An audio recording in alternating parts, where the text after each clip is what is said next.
And those are one of my laws. Another laws is uh, um I've been then the same year I got the chance to participate in Mr. But what I can tell you, and for those who understand Swahili, it says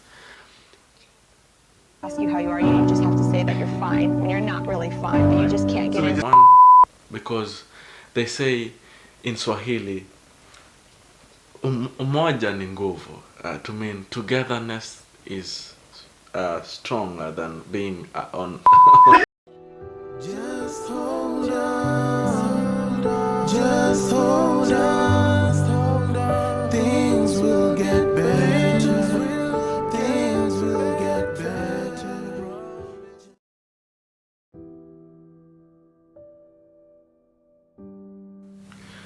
So working as a support worker in aged care and disability wasn't as easy, especially for someone who comes from my culture back at home, where norms of helping the vulnerable in the community with their ADLs was regarded as a women's job.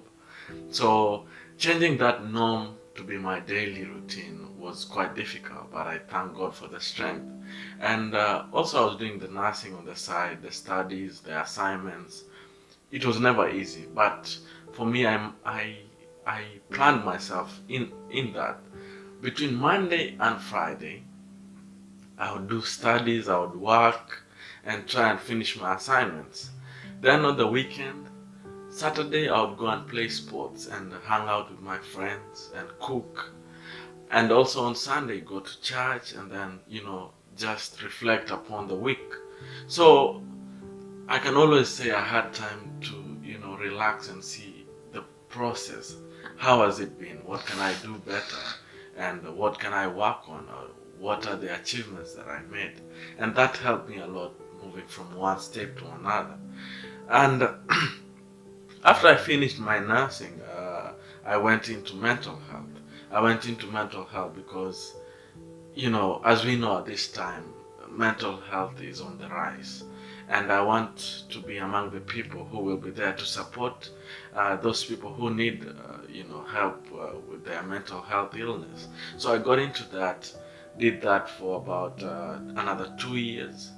And once I finished that, I started a bachelor's of applied social science in Torrance University. This I did because, I'm passionate about communities, not only my community back at home, but the community here in Australia.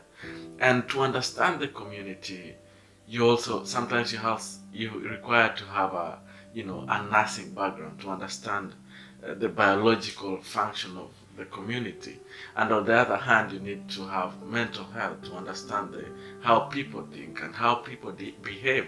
So I thought this bachelor's will be really good because I also want to work hand in hand with the community to help them become better people, face these challenges head on. So I got into that, and I can say it's been an interesting journey. Uh, we have had challenges. I remember about a year ago, um, uh, I was only left with about 7 units to go. But last year, um, about at the beginning of the year, I got into a car accident, and I had to fix my car. And because here to go from one point to another, you have to have a car, and that costed me a lot. And at the same time, I had to travel back home. I had not seen my family for about 3.5 years, so I had to go and check up on them and things like that. And I was also doing a project for my community, Water Co Water. I had to go and follow up on that. And by the end of the year, having all this, it got to me financially. So I was not able to pay my school fees fully. And it got to a point where my COE was cancelled, and I had paid quite an amount of money, and I was only left with a few units to go.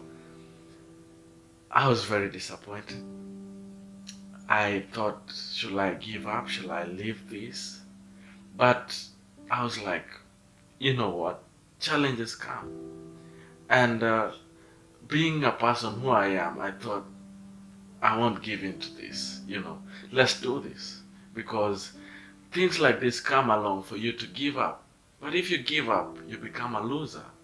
And I always believe, if you fall, always look up and stand up. Because if you fall there, maybe you might not have someone to pick you up. Yeah? So I thank God, because I had a wonderful lecturer called Debbie Smith, who helped me, sort out these things, and also Options Educational Agency.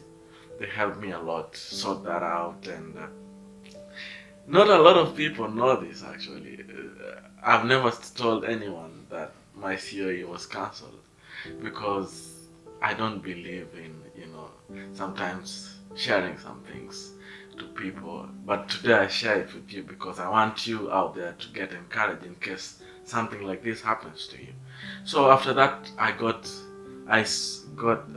it got sorted out, and then I had to pay freshly, as if I had not paid anything. So I paid that, did my units. Now I'm only left with 2 units to go, and then I graduate in November. So I thank God for that.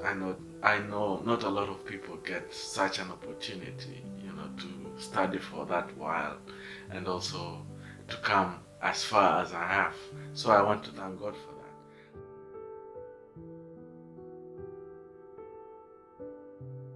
that. So I can say studying can be challenging. Life as a student can be challenging. You have assignments, you have shifts to go to, you have sports to play, you have bills to pay, you have church to go to, or you have a mosque to go to, you have the social life to go to. So it can be quite challenging. But what I can tell my fellow students out there is plan yourself. Set your priorities right. Don't let peer pressure get into you, because not all people who are here to study. Some people are here to tour and then go back home. But what is your dream? Do you want to stay in Australia? Do you want to become a successful person? And success is not about buying houses, buying cars, or getting 10 degrees. Success is about being content with what you have. If having a diploma is what you want, and you're content with it, you're successful. And in saying that, let's not limit ourselves if we have a potential to grow. Because sometimes I feel we limit ourselves to small goals, like some people will just want to be just in a small cocoon, if for lack of a better word. But always open your eyes, look at new opportunities, look at new friendships, new connections. So always be an open-minded person. And that's what I would say. And and always just be who you are. Wanasema cheza kama wewe. So that's what I would say. Thank you.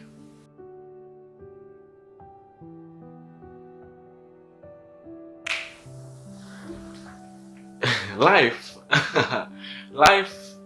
is not always a joyride. You have the lows and highs, and just as any human being, I've experienced both sides of it, and I've had a few lows here and there. I mean, sometimes you connect yourselves with people who have a negative impact in your life, and we come across these people always. So, but it doesn't matter. It doesn't dictate that you have to, live a life of being negative after meeting such people.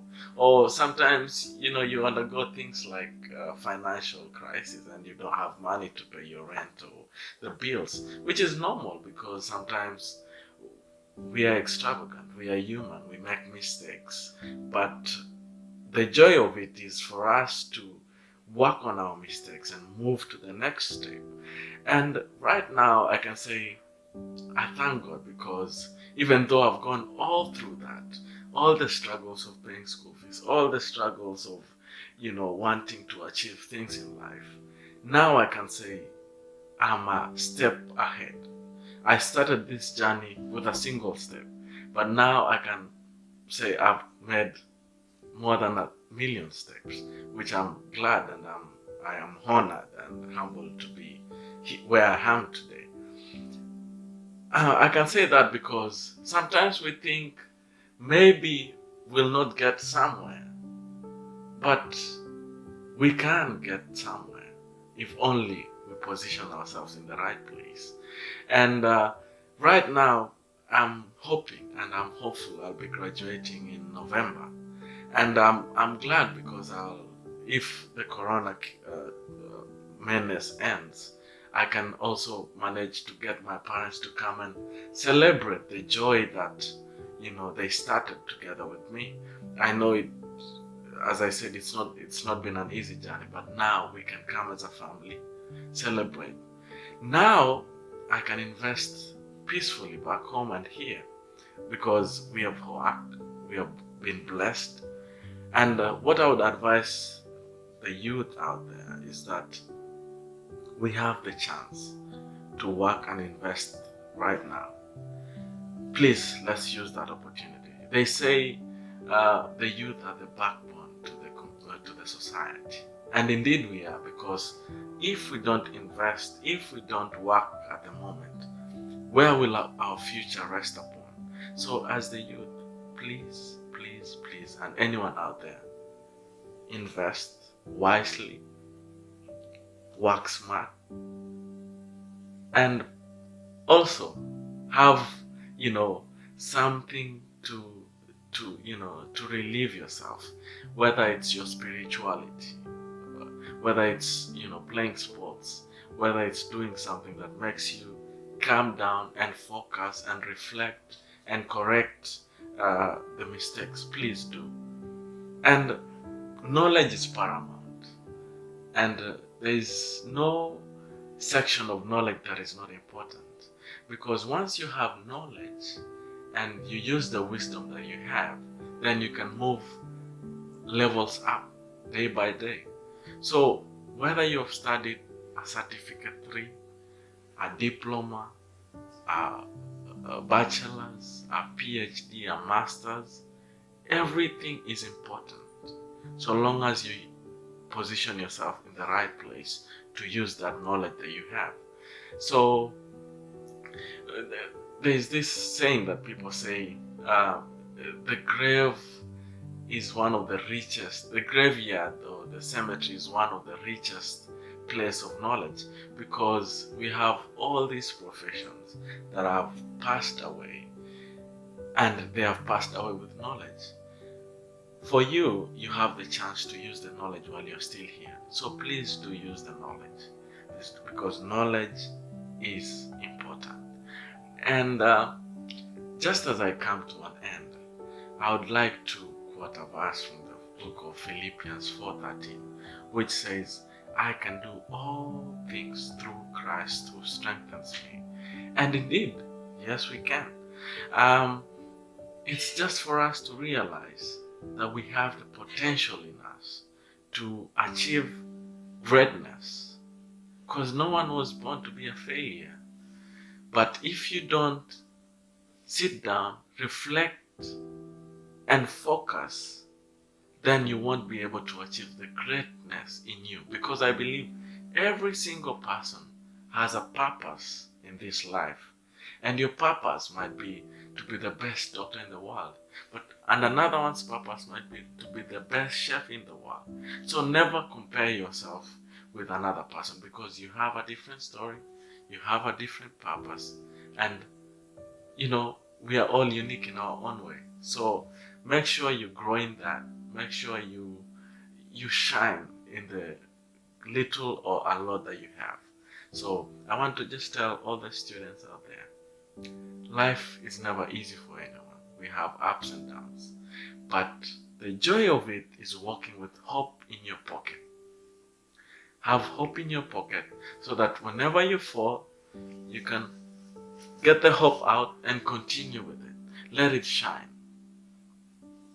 So thank you so much, na ningependa kuwashukuru sana kwa yale yote